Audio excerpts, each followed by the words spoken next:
जय हिंद दोस्तों। आज हम लोग देखेंगे हाई स्कूल का त्रिकोणमिति के कुछ अनुप्रयोग में क्वेश्चन नंबर देखेंगे 12वां और 13वां प्रश्नावली 9.1 का।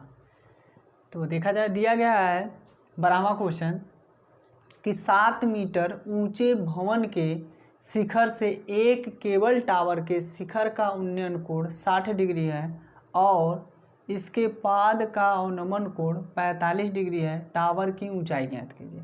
यानी हमें जो केबल टावर है उसकी ऊंचाई ज्ञात करना है। तो पहले क्या कहा है कि 7 मीटर ऊंचे भवन के शिखर से, तो यहाँ पर हम लोग एक बनाते हैं 7 मीटर ऊंचा भवन। तो यहाँ से एक 7 मीटर ऊंचा भवन बना लिया जाए, यानी ये 7 मीटर ऊंचा भवन हो गया, ठीक। और ये क्या होगा, धरातल पर ही होगा, यानी ये हमने धरातल पर इसको बना दिया। ये 7 मीटर हो गया हमारा ऊंचा एक भवन, ठीक। अब क्या कहा है कि 7 मीटर ऊंचे भवन के शिखर से, यानी यही है शिखर, एक केबल टावर का शिखर का उन्नयन कोण 60 डिग्री है। तो इधर भवन है तो इधर एक केबल टावर होगा, तो यहाँ से एक केबल टावर बना दिया जाए। तो केबल टावर थोड़ा बड़ा होगा इससे, तो ये हो गया केबल टावर। अब क्या कहा है कि केबल टावर के शिखर का उन्नयन कोण 60 डिग्री है। यानी कहने का मतलब यह है कि भवन के शिखर से, यानी इसके शिखर का उन्नयन कोण कितना है, 60 डिग्री है। तो यहाँ से ये इसको हम मिला देते हैं, क्योंकि यहाँ से वही दूरी होगी भवन की। तो ये 60 डिग्री है, कितना है, 60 डिग्री। और इसके पाद का अवनमन कोण, यानी जो केबल टावर है उसके ही पाद का, तो केबल टावर के पाद यही है, तो इसका शिखर के पाद का जो इसका कोण होगा यहाँ से ऐसे बन जाएगा। क्योंकि ये अवनमन कोण कहाँ है, तो अवनमन कोण हम जब ऊपर से नीचे की ओर देखते हैं तब वो कोण बनता है। यानी ये केबल टावर के पाद का अवनमन कोण। अब अवनमन कोण में ये देखते हैं कि अगर जो कितने डिग्री का बना, 45 डिग्री, तो अगर जो ये 45 डिग्री होगा तो ये भी क्या होगा, यहाँ 45 डिग्री होगा। अब ये किस तरह होता है, एकांतर कोण की वजह से होता है। यानी ये दोनों क्या हो जाते हैं, एकांतर कोण। अगर जो ये जितना कोण रहेगा तो एकांतर कोण ये भी उतना ही होगा। का टावर की ऊंचाई ज्ञात कीजिए। यानी हमें जो ये टावर दिया गया है इसकी ऊंचाई ज्ञात करना। तो नामांकन कर लिया जाए, A B C D, इसको मान लेते हैं E। अब ये चित्र बन गया, ठीक। अब देखते हैं क्या दिया है। तो दिया है यानी ऊंचे भवन के, यानी 7 मीटर ऊंचा भवन, यानी यहाँ लिखेंगे क्वेश्चन नंबर 12, यानी ऊंचा भवन। तो इसकी हाइट कितना है, 7 मीटर। ये 7 मीटर हो गया। पहले नंबर हम क्या करेंगे, जो मान दिया रहेगा उसमें पहले चलेंगे, यानी ये वाला और ई वाला लेकर चलेंगे। तो ये लंब है और ये क्या है, आधार है। तो लंब दिया गया है, आधार नहीं दिया गया है, कोण 45 डिग्री दिया गया है। तो फार्मूला हम वही लगा देंगे, यानी त्रिभुज किस में चलेंगे, ए बी सी में। यानी त्रिभुज ए बी सी में, त्रिभुज ए बी सी में। तो ये एच, यानी जो भवन की ऊंचाई है कितना, BC है, इसको हम BC लिख देंगे 7 मीटर, ठीक। अब ये हो गया ABC, ये त्रिभुज हो गया। अब इसमें हम फार्मूला यूज करते हैं, tan थीटा बराबर लंब बटा आधार, लंब और आधार, ये फार्मूला होता है। तो थीटा की जगह हमें क्या रखना है, 45, ये 45 हो गया। अब लंब क्या दिया गया है, 7 दिया गया, यानी BC बटा AB हो जाएगा, BC बटा AB, और ये tan 45 अब बराबर ये हो जाएगा आपका 7, और AB ही रहेगा क्योंकि AB का मान तो दिया नहीं है। tan 45 का मान 1 होता है और ये 7 बटा AB हो गया। तो AB का मान निकाल लेंगे तिर्यक गुणा करके, तो AB बराबर हो जाएगा आपका 7 मीटर। ये समीकरण हम मान लेते हैं 1, यानी इसका मान क्या निकल कर आ गया, 7 निकल कर आ गया। अगर जो ए बी है 7 तो डी सी भी 7 होगा, यानी कहने का मतलब है कि ए बी बराबर डी सी। ठीक, तो ए बी 7 है तो डी सी भी 7। तो यहाँ से अब त्रिभुज हम किस में चलेंगे, अब त्रिभुज हम इसमें चलेंगे, यानी त्रिभुज डी सी ई में, यानी त्रिभुज डी सी ई में, यानी अब ऊपर वाला त्रिभुज लेंगे तो ऊपर वाले त्रिभुज में कोण 60 बना रहा है, इसका लंब डी ई हो जाएगा और आधार डी सी हो जाएगा। तो इसमें हो जाएगा, इसमें भी tan लेंगे तो tan इसमें 60 बना रहा है, तो लंब बटा आधार इसका भी होता है डी ई, यानी डी ई बटे डी सी।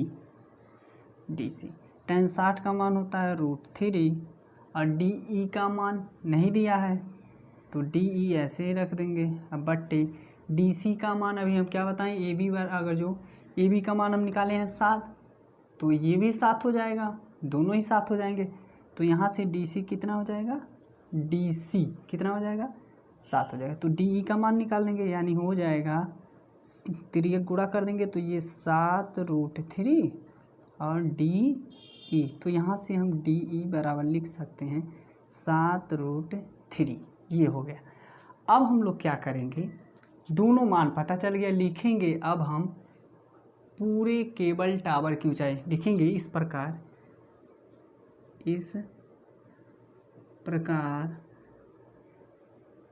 केबल टावर की ऊंचाई।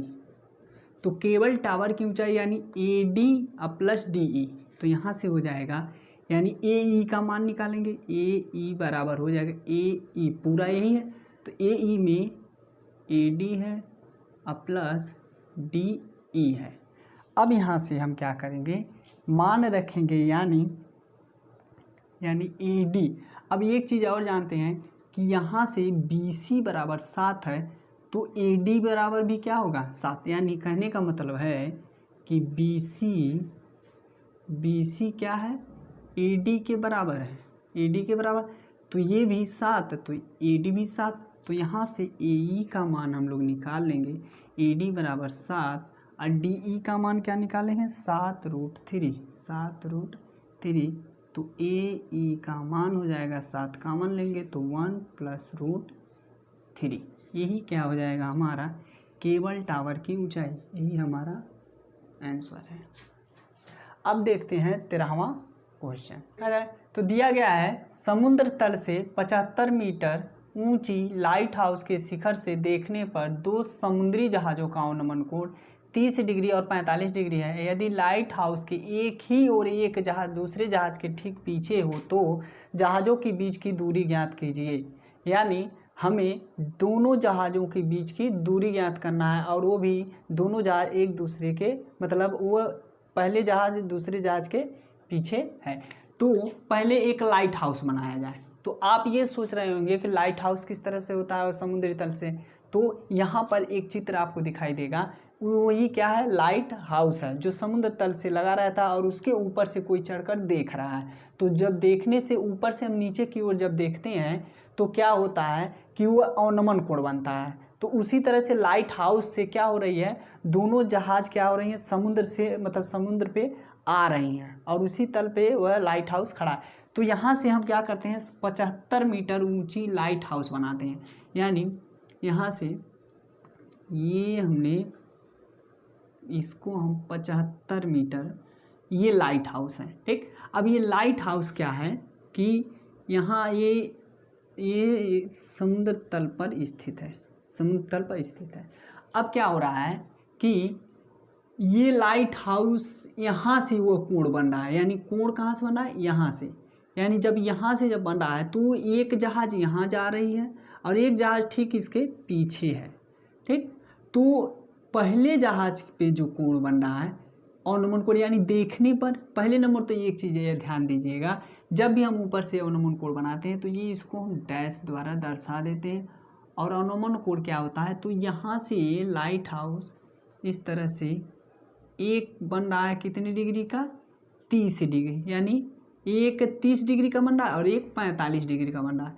तो ये दोनों जहाज़ों के कोण बन गए, यानी ये दो, तो ये जो बन रहा है ये 30 डिग्री का बन रहा है और ये वाला जो बन रहा है ये 45 डिग्री का बन रहा है। अब बनने का मतलब क्या है कि कोण तो यहाँ बनते हैं, कोण कहाँ बनते हैं, यहाँ पर, तो ये 30 डिग्री का बनेगा और ये बड़ा वाला जो होगा ये 45 डिग्री का बनेगा। तो कहने का मतलब, तो ये दोनों एकांतर कोण होंगे, यानी यहाँ से इस तरह से ऐसे करके बनता है, तो यहाँ का कोण और यहाँ का कोण समान होता है और ये वाला बड़ा वाला कोण इस बड़े वाले कोण से समान होता है, यानी दोनों कोण क्या होंगे, समान होंगे। तो अवनमन कोण का चित्र इस तरह से बनाते हैं। अब नामांकन कर दिया जाए, ए बी सी और ये डी और इसको मान लेते हैं ए। ये हमारा चित्र बन गया। ये अवनमन कोण बनते हैं इस तरह से। 75 मीटर दिया गया है। अब हमें क्या करना है कि इन दोनों जहाज़ों के बीच की दूरी ज्ञात करना है। तो पहले नंबर तो हम त्रिभुज किस में चलेंगे, यानी बी, यानी सी बी डी में, इस तरह से भी कहते हैं बी सी डी में। तो त्रिभुज, यानी पहले तो दे दिया जाए 75 मीटर लाइट हाउस, तो लिख दिया जाए लाइट हाउस, लाइट हाउस की ऊंचाई कितनी है, 75 मीटर, यानी सी डी बराबर दिया गया है 75 मीटर। अब त्रिभुज में किस में चलना है, यानी बी सी डी में, त्रिभुज बी सी डी में, बी सी डी में। तो त्रिभुज यानी इसमें भी tan थीटा बराबर लंब बटा आधार, लंब ये है आधार ये है, तो फार्मूला वही लगेगा, यानी tan थीटा, तो tan थीटा की जगह 45 और ये 75 हो जाएगा। और ये BC का मान नहीं दिया है तो BC ही रहेगा। tan 45 का मान 1 और ये BC हो जाएगा, सॉरी ये 75 अब बटे BC। अब यहाँ से तिर्यक गुणा कर देंगे तो इसका गुणा यहाँ और ये हो जाएगा BC बराबर 75 मीटर। इसको समीकरण 1 मान लेंगे। अब हमें इतने की दूरी पता चल गई। अब हम ज्ञात करेंगे यहाँ से लेकर यहाँ तक, तो त्रिभुज यहाँ का जो कोण बन रहा है यानी ACD, यानी ये दोनों मिलकर बन रहा है, तो त्रिभुज किस में चलेंगे, यानी त्रिभुज ACD में। अब त्रिभुज ACD में, तो अब इसमें क्या होगा, AB प्लस BC होगा और लंब ये होगा, आधार में ये लेंगे, यानी tan 30 डिग्री, कोण 30 डिग्री है। अब 75 मीटर तो उसका लंब है। अब AB प्लस BC ये आधार है, यानी AB प्लस BC ये आधार है। tan 30 का मान 1√3 अब बराबर 75 अब बट्टे AB प्लस BC। तो AB का मान तो नहीं दिया है तो AB का हम ऐसे रख देंगे और BC का मान हम लोग क्या निकालेंगे, BC बराबर 75, ये 75। अब यहाँ से तिर्यक गुणा कर देंगे तो ये हो जाएगा आपका, यानी AB प्लस 75 और 75√3 ये हो जाएगा। अब यहाँ से AB का मान हम लोग निकाल लेंगे, यानी AB बराबर 75 और √3 और ये प्लस है उधर जाएगा तो -75, तो AB बराबर आपका ये मान आ जाएगा 75 कॉमन लेंगे तो 75 और ये √3 -1। ये क्या हो गया कि दोनों यानी 30-45 था कोण। अब यहाँ से AB का मान हमें पता चल गया, यानी AB का मान हमें क्या हो गया, पता चल। AB बराबर क्या पता चल गया, AB बराबर 75 कोष्टक में √3 -1।